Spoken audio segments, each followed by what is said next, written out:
Cette vidéo est la quatrième d'une série de 7 vidéos sur Ken Wilber et l'approche intégrale. Si vous n'avez pas encore vu les premières vidéos, je vous invite à le faire avant de voir cette vidéo. Elles seront disponibles dans la description. Et si vous voulez avoir accès à toutes les vidéos dans un espace dédié, n'hésitez pas à vous rendre dans le premier lien dans la description. C'est complètement gratuit, vous avez simplement à laisser votre email. On passe tout de suite à un des éléments de l'approche intégrale qui sont donc les états de conscience. Si on reprend les 4 cadrans dont on a parlé dans la première vidéo de cette série, on s'aperçoit que les états, ils existent dans chacun d'entre eux. Si on prend par exemple le cadran supérieur gauche, donc le beau, on aura les états émotionnels, méditatifs, créatifs, les états de flux. Si on prend pour votre exemple le cadran supérieur droit, on s'aperçoit qu'on aura des états de performance maximum, des états mentaux, des états biologiques. Est-ce que je suis en bonne santé? Est-ce que je suis malade? Dans l'état inférieur gauche, donc dans l'état du nous, du bon, eh bien, on va avoir les états relationnels, interpersonnels, les états d'émotions partagées, les états de communication. Peut-être dans un couple. Est-ce qu'il y a des troubles? Est-ce qu'il y a des tensions? Est-ce qu'il n'y en a pas? Et dans le cadran inférieur droit, donc dans le cadran du vrai collectif, du E, on va avoir des états économiques, des états politiques, des états de guerre ou de calme, etc. Par exemple, une entreprise pourra vivre un état de récession. Ou bien, je pense qu'on a tous vécu une fois dans notre vie, on pourra tous vivre l'état de flow, l'état de pleine concentration dans l'activité que vous êtes actuellement en train de faire. L'état où vous ne percevez plus le temps qui passe, où vous ne percevez plus votre environnement parce que vous êtes pleinement immergé dans ce que vous faites. Peut-être si vous jouez au tennis, quand vous avez l'impression que vous n'êtes même plus maître de votre corps, que tous les mouvements sont fluides, se font automatiquement. Ou si vous dansez, quand vous avez l'impression que vous faites corps avec la musique, que vous n'avez plus besoin de réfléchir, que votre corps bouge de lui-même. Voici donc des exemples de ce qu'on appellerait les états, du moins selon Ken Wilber. Maintenant, dans cette vidéo, on va s'intéresser plus particulièrement aux états de conscience, comment ils se traduisent concrètement dans notre corps et dans notre vie de tous les jours, et ensuite comment est-ce qu'on peut les travailler et à quoi ça nous servira de les travailler. Les 3 états de conscience les plus fondamentaux sont les suivants. On a le premier état qui est celui d'éveil. C'est simple, c'est l'état dans lequel vous êtes maintenant, quand vous regardez cette vidéo, dans lequel je suis également, ou simplement vous avez conscience de votre environnement et de votre corps. Ensuite, on a un second état qui est un état de rêve, un état dans lequel on n'est plus aussi factuel dans nos observations, et le monde est plutôt un monde de flux, de couleurs, de souvenirs, d'impressions, et ça amène à avoir des histoires qui se créent dans votre cerveau. On est à un état déjà plus subtil de conscience. Et ensuite, il y a l'état le plus subtil de conscience qui existe, on dit l'état causal, qui est en fait l'état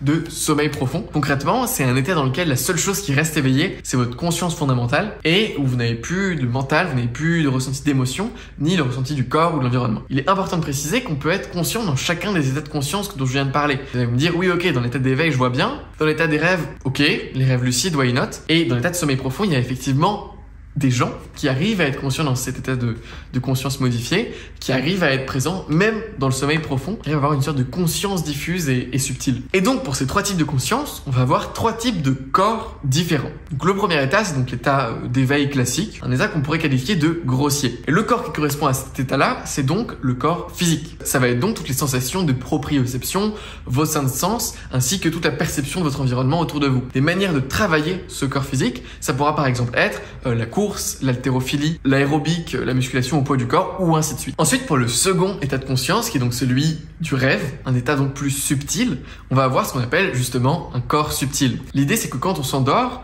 on perd la conscience de notre corps physique. On devient plutôt un ensemble d'images, d'émotions, de flux, d'énergie, d'idées, de visions. Et donc, on n'est pas porté par un corps, mais par un spectre d'énergie. Ce corps subtil, on l'a beaucoup étudié, par exemple, en médecine orientale, et il a par exemple été cartographié par les chakras, qui sont donc des centres énergétiques, les méridiens qui montrent où circule justement l'énergie de ce corps subtil, et justement, toutes les disciplines quasiment qu'on va retrouver pour faire travailler ce corps subtil, elles vont venir justement de l'Orient. Ça va par exemple être le tai chi, le qigong, la danse également dans une certaine mesure si elle est bien faite. Si vous voulez le faire travailler de l'extérieur, il y a tout ce qui va être acupuncture, shiatsu ou des choses comme ça. On pourrait également associer à ce corps subtil ce qui va être de l'ordre de l'intuition, ce qui va également être de l'ordre de la tension émotionnelle entre 2 personnes. Et enfin pour le 3e état, donc l'état de sommeil profond, on va avoir un corps qui est dit le corps causal. Concrètement, le corps causal, on y accède quand les expériences se calment, les sensations s'évanouissent, on rentre dans une sorte de monde infini, de tranquillité, qui est silencieux et surtout sans fin. C'est donc un espace dans lequel la seule chose qui reste dans notre conscience est la conscience elle-même et une sorte de vide créateur qui au final est là tout le temps. Concrètement, les 3 corps sont toujours présents en nous. Et donc, grâce à des pratiques typiquement comme la méditation, on essaye de réaccéder à ce corps causal. On essaye d'abord de sentir notre corps physique pour se rendre compte que on a des sensations, mais on n'est pas ces sensations. On a un corps, mais on n'est pas ce corps. Puis on essaie de s'intéresser à nos états émotionnels, aux énergies, aux flux qu'on peut sentir. Mais encore une fois, on n'est pas ces flux. On n'est pas ces émotions, on n'est pas ces sensations. Et ensuite, on accède enfin à la conscience résiduelle dans laquelle on repose dans le calme. Et c'est un peu ça l'objectif de la méditation finalement. Si vous voulez savoir comment méditer, d'ailleurs, j'ai une super vidéo qui s'appelle les 6 habitudes qui ont changé ma vie, je crois. Dans la description si vous voulez, dans laquelle je partage avec vous mes méthodes de méditation. Ok, bon, c'est bien beau de parler de ça, des états de conscience, d'éveil, de rêve et de sommeil profond et des corps grossiers, subtils et causals, mais concrètement, comment est-ce qu'on peut là tout de suite les appliquer et comment est-ce qu'on peut les ressentir? Bien justement, j'ai préparé quelque chose pour vous, qui est que je vais lire en fait la méditation guidée du livre Pratique de vie intégrale, qui est un livre qui a été coécrit avec Ken Wilber. Donc n'hésitez pas à fermer vos yeux, prendre une petite méditation, à soit le faire maintenant, soit y revenir plus tard évidemment. Donc installez-vous confortablement, plutôt assis avec le dos droit de préférence, et on va commencer par expérimenter le domaine physique, donc vos sensations corporelles, etc. Donc gardez les yeux ouverts dans un premier temps, et ensuite vous pourrez suivre les indications que je vais vous donner. C'est parti. Utilisez vos 5 sens pour entrer en contact avec le domaine physique. Examinez votre environnement. Que voyez-vous? Que sentez-vous? Ou de quoi avez-vous le goût dans la bouche? Écoutez les bruits autour de vous, comme par exemple le son de votre respiration. Remarquez toutes les sensations dans votre corps physique. Y a-t-il de la chaleur ou de la pression, de la lourdeur, des démangeaisons ou de la tension? Permettez à tout cela d'être présent tandis que vous êtes témoin de l'état éveillé de la conscience. Revenez donc au domaine physique. La vue, les odeurs, le goût, le son, les sensations du corps. Vous pouvez mettre pause et rester autant de temps que vous voulez dans cet état-là. Puis commencez la transition vers des états subtils en dirigeant votre attention vers les sensations associées aux émotions. Y a-t-il de la tristesse, ou de la joie, ou de l'anxiété, ou de l'excitation, peut-être de l'irritation? Surtout, demandez-vous comment vous ressentez l'énergie de vos émotions. Est-ce que vous ressentez des sensations de picotement ou de vibration ou d'énergie dans une zone particulière, peut-être à quelques centimètres à l'extérieur de votre peau? Pouvez-vous ressentir l'énergie dans l'espace autour de vous peut-être? Dirigez votre attention vers les sensations associées aux émotions. Est-ce que vous vous sentez bloqué au niveau du diaphragme peut-être? Est-ce que vous vous sentez ancré et serein? Puis continuez vers un état de plus en plus subtil. Dirigez votre conscience vers le plan mental. Y a-t-il des souvenirs, des idées, des images, des impulsions, des pensées sur le passé ou sur le futur? Maintenant, placez votre ressenti à l'intérieur de votre cerveau intuitif. Avez-vous l'intuition d'énergie encore plus subtile qui tourbillonne au-dessus de votre tête? Restez là et regardez s'il y a des choses qui émergent dans cet espace encore plus subtil. Ressentez peut-être des énergies que vous n'aviez jamais examinées jusqu'à présent. Puis déplacez votre perspective encore plus loin dans la zone autour de vous. Laissez votre conscience s'étendre encore davantage. Maintenant, remarquez que vous pouvez être témoin et ressentir les sons et les images physiques, les sensations et les émotions subtiles, les énergies, les pensées et les intuitions, mais que vous n'êtes identique à rien de tout cela. Regardez ces objets avec attention et reconnaissez qu'ils sont tous impermanents, évanescents, qu'ils naissent dans la conscience déjà présente que vous êtes vraiment. Expérimentez tout cela comme se produisant dans la conscience spacieuse qui est vous. Ressentez que vous n'êtes pas dans l'univers, mais l'univers est en vous. Reposez dans le calme et soyez l'espace vide, l'essence de tout ce qui existe. Vous avez des sensations physiques, mais vous n'êtes pas ces sensations physiques. Vous avez des émotions, vous ressentez des choses, vous avez des pensées, mais ces dernières vont s'éteindre dans quelques instants. Que restera-t-il? Qu'est-ce qui a été présent depuis votre naissance et qui sera toujours présent après votre mort? Quel est cet espace de conscience dans lequel toutes ces sensations, toutes ces images émergent? En réalité, vous êtes celui qui a toujours été présent, sans jamais changer, sans jamais se déplacer, sans jamais hésiter. Ressentez l'état causal de conscience tranquille, silencieuse et sans forme, sans limite, radicalement libre, complet et parfait. Prenez une profonde inspiration et appréciez cet état. Restez-y aussi longtemps que vous souhaitez. Mettez sur pause si vous le souhaitez. Puis ramenez votre attention au domaine physique, mais restez connecté avec le sentiment fluide et ouvert associé avec les états de rêve et de sommeil profond tandis que vous continuez votre journée. Essayez de rester connecté à vos 3 corps tout au long de la journée.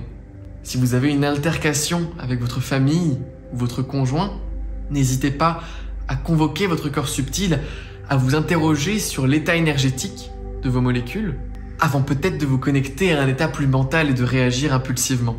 Peut-être qu'avant de faire du sport, vous pourriez prendre le temps de vous connecter à votre corps physique. Essayez de garder tout cela tout au long de votre journée. Bon, alors je sais pas si vous avez fait la méditation correctement, mais alors moi, la première fois que je l'ai fait, ouais, ça m'a quand même sacrément bluffé et je pense que ça m'a changé même. Donc je vous invite à mettre la vidéo en à regarder plus tard, comme ça vous pouvez refaire la méditation dès que vous le souhaitez, dès que vous vous sentez un peu déconnecté. Et le livre de laquelle j'ai tiré la méditation, c'est donc celui-ci, Pratique de vie intégrale, Integral Life Practice, si vous le voulez au format Kindle. Ok, donc maintenant que vous avez compris et ressenti les 3 états de conscience, concrètement, à quoi ça sert en fait et comment vous pouvez vous en servir au quotidien? Et ben en fait, l'idée, justement, avec cet exercice des 3 corps, ça va être d'essayer de les convoquer le plus souvent possible, tous ensemble, dans toutes vos activités. Parce que vous allez voir, ça va rendre chacune de vos activités bien meilleure. Parce que par exemple, si vous avez fait une longue méditation, typiquement celle qu'on vient de faire, juste avant une discussion, je peux vous garantir que la discussion va être 100 fois meilleure. Parce que vous allez être connecté avec la personne d'un point de vue émotionnel, vous allez rayonner une énergie de dingue, vous allez avoir conscience de votre corps, donc vous n'allez pas vous emporter dans des explications, vous allez toujours pouvoir revenir à votre respiration pour vous calmer si vous n'arrivez pas à être clair dans ce que vous dites. Et peut-être, qui sait, que vous allez avoir une connexion super profonde avec la personne dans un état causal. Bon, je vais peut-être un peu loin, mais je vais vous donner des exemples un petit peu plus concrets. Par exemple, pour le sport. Prenons donc pour exemple une séance d'haltérophilie. Donc concrètement, c'est prendre des poids et les soulever. L'idée, ça va donc être par exemple 10 minutes avant de soulever notre premier poids, de commencer à être présent, être conscient dans notre état causal. Donc on va par exemple commencer par une méditation du témoin, la méditation qu'on a faite juste avant par exemple. Je sens des sensations physiques, mais je ne suis pas ces sensations. Je sens des émotions, des pensées, mais je ne suis pas ces pensées. En réalité, je suis la conscience. Je suis témoin de tout ça. On reste dans cet état-là quelques temps. Et puis ensuite, on passe à l'état subtil. Par exemple, on peut faire quelques mouvements de tai chi pour sentir les flux, être au courant un peu de notre seconde couche énergétique qu'on a au-dessus de nous. On peut également simplement être attentif à notre corps subtil, comme on l'a fait dans la méditation précédente. Et ensuite, on peut commencer à s'attaquer à notre corps grossier, notre corps physique, en commençant à soulever nos poids. Et du coup, l'idée, ce serait de garder la conscience de tous les corps, de voir l'état émotionnel, d'être parfaitement détendu, parfaitement conscient, parfaitement reposé dans la conscience, dans l'observation, prendre le poids, focaliser toutes ses attentions directement sur le groupe musculaire qu'on cherche à solliciter, l'attention subtile, l'attention physique, tout, et de soulever notre poids. Dans son livre, là, un des 4 auteurs, je sais plus qui a écrit cette partie-là, mais dit qu'en tout cas, on a des résultats 100 fois meilleurs que si vous pouviez soulever 10 fois comme ça un poids sans avoir de routine particulière. Là maintenant, vous allez pouvoir peut-être soulever 15 fois au lieu de 10 fois le même poids. Parce que ça démultiplie vos capacités physiques. Je pense que visiblement, la séance doit être beaucoup plus joyeuse. Vous devez prendre beaucoup plus de plaisir, quoi. Et ensuite, vous pouvez revenir à un corps subtil en faisant les étirements, par exemple. Et pendant que vous faites les étirements, en visualisant les flux d'énergie qui circulent. Et ensuite, revenir à un état causal en simplement, à la fin de la séance, reposant dans une méditation, d'abord observant les sensations physiques, qu'est-ce qui a changé, pareil, revenant un peu au corps subtil, et puis se désidentifier de tout ça et revenir dans un état causal. Un autre exemple qu'on pourrait citer, c'est celui du sexe. Il y a un site qui s'appelle integralrelationships.com, je crois, que vous pouvez consulter pour justement avoir des ressources sur la pratique du sexe intégral, et surtout des relations en intégrant la communication non violente, les axes de réflexion, même pour les problématiques du couple en général, au-delà de l'activité du sexe. Mais pour le sexe en particulier, et ben en fait on pourrait très bien imaginer, pourquoi pas faire une méditation ensemble, un peu en mode tantrique, ou peut-être qu'on va synchroniser nos respirations, on va vraiment se connecter très profondément avec la personne en face. Ensuite on va pouvoir peut-être faire un massage pour justement masser les méridiens, sentir l'énergie circuler ou je ne sais quoi, des pratiques à imaginer là-dessus, avant ensuite de parler au corps grossier, au corps physique quoi, et de commencer à rentrer dans des techniques plus spécifiques de sexe. Et pour le coup je l'ai jamais vraiment expérimenté, mais je suppose que en ayant une routine sexuelle un peu de cet ordre, le sexe doit être démultiplié, que ce soit au niveau des sensations, de la connexion avec le partenaire, etc. Et pour avoir lu des livres là-dessus, par contre, les participants décrivent souvent avoir l'impression de voir leurs 3 corps séparés en fait. Donc ils voient leur corps physique, enfin ils sentent leur corps physique, ils sont dedans pleinement présents. En même temps ils ont leur corps subtil, ils voient des énergies, des couleurs pendant l'acte, et ils voient également des sortes de conscience d'âme qui se baladent au-dessus, leurs 2 âmes se rencontrer et fusionner en un sorte de soleil. Voilà, là c'est des trucs que j'ai lus, hein. Moi je sais pas, mais si ça vous arrive, dites-le moi dans les commentaires, faisons un zoom, j'ai envie de savoir comment c'est. Bon, moi évidemment je trouve que tout ça est absolument génial. Je trouve que c'est des pistes géniales à explorer. Le fait d'être plus conscient de ces 3 corps en permanence, de le mettre dans chacune de ses activités, d'explorer certaines lignes de développement, ça nous fait évoluer super rapidement sur plein de sujets. Donc je vous invite à expérimenter, et encore une fois ce livre-là est plutôt très bien pour parler des 3 corps et avoir des routines justement que vous pouvez mettre en place tous les jours pour entraîner vos 3 corps, chacun indépendamment. Cette précision, c'est simplement qu'il ne faut pas confondre les niveaux de conscience dont j'ai parlé dans les 2 précédentes vidéos et les états de conscience. Les états de conscience, ce sont donc, comme on l'a dit au début de la vidéo, des états mais qui sont furtifs. C'est-à-dire qu'au bout d'un moment, ils vont s'évanouir, ils vont changer. On change d'état en permanence au cours d'une journée. Et au cours, si on regarde à l'échelle macro pour une entreprise, d'une année par exemple. Tandis que les niveaux de conscience, ce sont donc des lunettes par lesquelles on va voir le monde, ou bien, si on veut le dire différemment, un niveau sur une échelle depuis lequel on va agir pour une certaine ligne de développement. Voilà, donc c'était simplement pour mettre cette précision-là. Et donc du coup, tous les niveaux ont accès à tous les états de conscience, et on peut être dans n'importe quel état de conscience avec n'importe quel niveau. Par exemple, les personnes à un niveau bleu, donc qui croient en une religion, avec un dieu qui a tout créé, etc. Et ben forcément, s'ils ont une expérience de connexion avec un état causal absolument bouleversant, et ben ils vont interpréter cette expérience qu'ils ont eue comme une rencontre avec Dieu, tout simplement, ou un ange. Tandis que une personne va être élevée en Orient va plutôt voir une rencontre avec Bouddha. Tandis qu'une personne qui serait au niveau plutôt, je sais pas, vert ou turquoise et qui aurait cette expérience-là, il pourra l'interpréter comme une connexion avec le cosmos, ou bien une connexion avec la nature ou l'âme du monde, ou quelque chose de plus sans forme, disons, que Dieu qui est personnifié. C'est pour ça qu'en fait, dans toutes les religions, on retrouve plus ou moins la même expérience spirituelle finale, mais que l'interprétation et la narration qui va autour est différente. Mais donc, faut pas rejeter l'expérience spirituelle en la réduisant à la religion. Non, la religion a créé une narration autour, mais l'expérience spirituelle n'est en aucun cas la religion. Sur ce, je vous laisse. Il y a encore 2 ou 3 vidéos qui restent à apparaître sur cette série de vidéos à propos de l'approche intégrale et de Ken Wilber. Pour y avoir accès immédiatement, vous pouvez simplement cliquer sur le premier lien en description et laisser votre email. Vous recevrez gratuitement toutes les vidéos dans un espace personnalisé, sans pub. Vous avez simplement à laisser votre email. De plus, vous serez alerté de mes prochaines vidéos sur l'approche intégrale. Ou bien sinon, si vous regardez cette vidéo longtemps après sa date de parution, vous pouvez aller regarder les autres vidéos de cette série sur ma chaîne YouTube. Ou bien vous abonner tout simplement pour ne pas manquer les prochaines vidéos. Sur ce, je vous souhaite une excellente journée. Salut!